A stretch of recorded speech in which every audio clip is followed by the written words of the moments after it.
தமிழ்நாடு பாஜக சார்பாக சமீபத்தில் கும்பகோணத்தில் அணிகளின் மாநாடு நடத்தினாங்க. அந்த மாநாடுக்கு அண்ணாமலை அவர்கள் போகாதது ஒரு மிகப்பெரிய ஒரு பேசு. திரு அண்ணாமலை அவர்களுக்கு எஸ்ஐஆர் தொடர்பான பணி அகில இந்திய காங்கிரஸ், அகில இந்திய பாரதிய ஜனதா சில மாநிலங்களில் அவர் பொறுப்பில் விட்டிருக்கிறது. அந்த பணியை அவர் மேற்கொண்டிருக்கிறார். ஆகவே இதை வைத்து கதை கட்டுகிற, கற்பனையாக ஸ்டோரி புனைகிற வேலைகள் எடுபடாது. ஓகே சார், அதே போல ஒரு புதிய கட்சி ஆரம்பிக்கிற மைண்ட் செட் அண்ணாமலை இருக்காருங்கிற ஹேட்சியங்கள்லாம் பேசப்பட்டு, நான் அப்படி இருப்பதாக நினைக்கவில்லை. தமிழக பாரதிய ஜனதாவில் திரு அண்ணாமலை அவர்கள் அசைக்க முடியாத முக்கிய சக்தியாக வருகிற காலங்களில் மிக நிச்சயமாக இருப்பார்.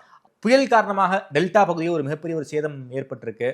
ஏக்கருக்கு 8000 ரூபாய் நிவாரணம் அறிவிச்சிருக்காங்க. அதாவது ஹெக்டேருக்கு 20,000, ஏக்கருக்கு 8000 ரூபாய். இது ரொம்ப ரொம்ப கம்மியாக இருக்குன்னு விவசாயிகள் சொல்லிக்கிட்டு இருக்காங்களே. மாநில அரசு ஒரு இழப்பீடு எவ்வளவு தர முடியுமோ அவ்வளவு தரும். மத்திய அரசு குழு பார்வையிட்டு மத்திய அரசு ஒரு இழப்பீட்டை மாநில அரசுக்கு வழங்கும்.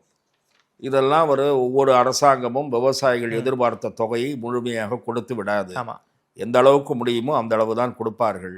இப்போது தமிழக அரசின் கஜானா மோசமான நிலைக்கு போய் கொண்டிருக்கிறது. மோசமான நிலைக்கு போனாலும் பரவாயில்லை, ஓட்டு வங்கி அரசியலை குறிவைத்து ஓட்டு எப்படியாவது வாங்கி மறுபடியும் ஜெயித்து விட வேண்டும் என்ற ஒரே நோக்கத்தோடு தமிழக அரசு பொங்கலுக்கு ஒவ்வொரு குடும்பத்திற்கும் 5000 ரூபாய் பொங்கல் பரிசாக கொடுக்க இருப்பதாக செய்திகள் கசிந்துள்ளன. அது ஒரு நிர்வாக பொறுப்பற்றத்தனம், ஊதாரித்தனம்.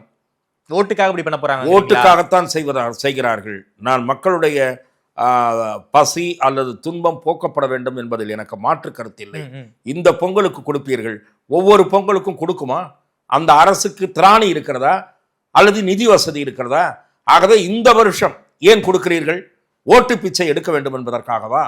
ஆகவே பொங்கலுக்கு 5000 ரூபாய் கொடுத்தால் அது மக்கள் மீது நடத்தப்படுகிற மோசடி, ஜனநாயகத்தின் மீது நடத்தப்படுகிற மோசடி என்றுதான் நான் சொல்லுவேன். சார், பீகார்ல 10,000 ரூபாய் கொடுத்தாங்களே சார், அது தொழில் முனைவர் ஆவதற்காக கொடுத்தது. மொத்தம் 10,000 அல்ல, 2 லட்சம் என்று சொல்லுகிறார்கள். அது குறித்து நீங்கள் பீகாரில் கொடுத்தோம், நாங்களும் அவர்கள் ஓட்டு வாங்க கொடுத்தார்கள், நாங்களும் ஓட்டு வாங்க கொடுத்தோம் என்று பச்சையாக சொல்லிவிட்டு இதை செய்யுங்கள்.